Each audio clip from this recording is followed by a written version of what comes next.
a los designios de Jesús. Jesús, acuérdate que corre del templo a los fariseos, diciéndoles: son ustedes una raza de víboras. A los mercaderes del templo los corre también, ¿no? Y los corre a latigazos, porque decían: yo quiero una iglesia pobre, yo quiero una iglesia humilde. Hoy vemos a los sacerdotes mexicanos luciendo ostentosamente unas cruces pectorales con esmeraldas y con rubíes y con brillantes, con las cuales podías construir a lo mejor 15 escuelas oficiales, o a lo mejor no sé cuántos hospitales. Esta riqueza, esta ostentación es una agresión a la moral pública, porque los dineros de la iglesia, las limosnas que paga el pueblo de México, no son para enriquecer a los sacerdotes, ni para que tengan la vida que se dan, porque se supone que tienen que hacer una renuncia a todos los bienes materiales, renuncia que por supuesto no hacen. Imagínate que yo les pudiera preguntar: ¿no es cierto aquello de que es más fácil que entre un camello por el ojo de una aguja que un rico en el reino de los cielos? Quisiera ver qué me contestan con toda la ostentación y la riqueza que tienen. A lo mejor no les preocupa llegar al reino de los cielos. Ahora, Francisco, por supuesto que es absolutamente respetable la creencia de las personas, de la feligresía, naturalmente. ¿Cómo crees que está afectando justamente para los creyentes, justamente para las personas que tienen esta fe católica, situaciones como esta que estamos viendo? Yo creo que en todos los niveles, si tú ves el proceso de reclutamiento de sacerdotes, en los últimos sacerdotes católicos, en los últimos 20 años, verás el declive en el que están cayendo. Y los tiempos modernos ya no permiten que, ni exigen tampoco que la gente renuncie a tener una familia, a tener una esposa, a tener unos hijos, ¿verdad? Es una renuncia que cada vez se acepta menos. Entonces, esta vida a la que invita la Iglesia Católica ya no está siendo aceptada por la juventud, y por eso están viendo con angustia y con preocupación cómo ya nadie se recluta ni para ser monja ni para ser sacerdote. El reclutamiento ha bajado muchísimo.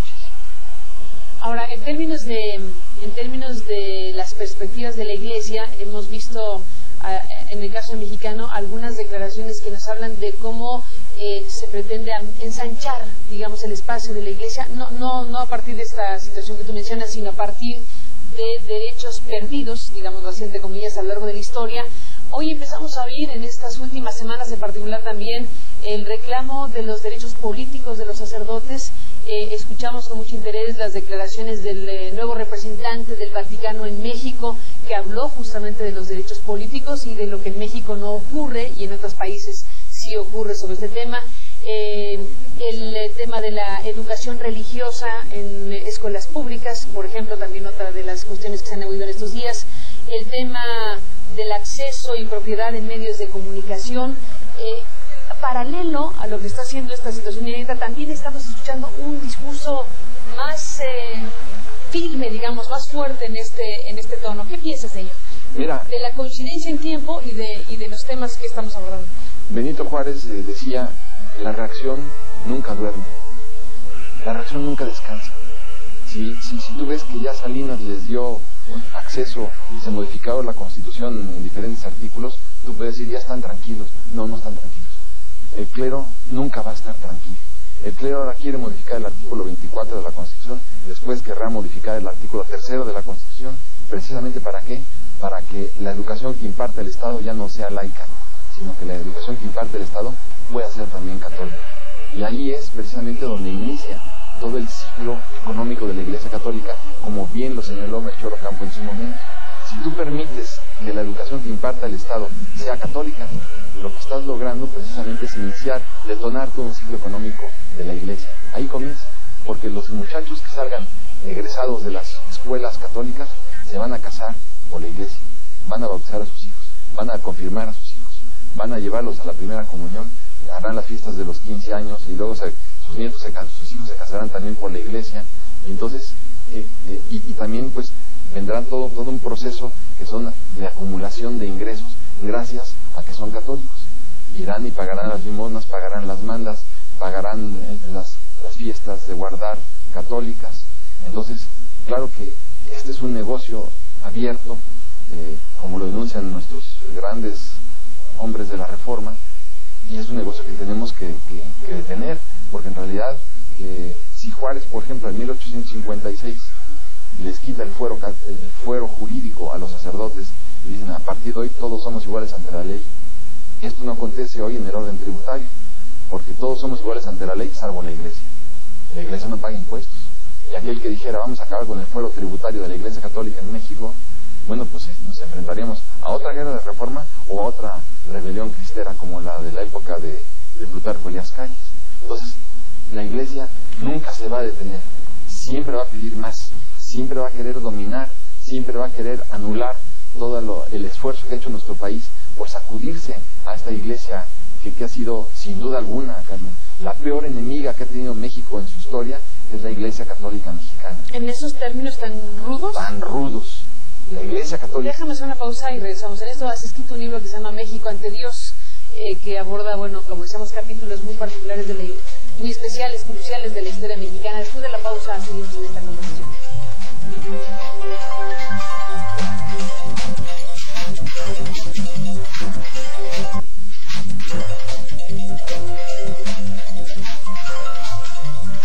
Bueno, regresamos. Francisco Martín Moreno con esta conversación. México ante Dios es, como decíamos, uno de los libros que has escrito recientemente. Y bueno, venías de una frase tremenda hace un momento que hablaba sobre tu opinión de la Iglesia Católica y su papel en México. Así es.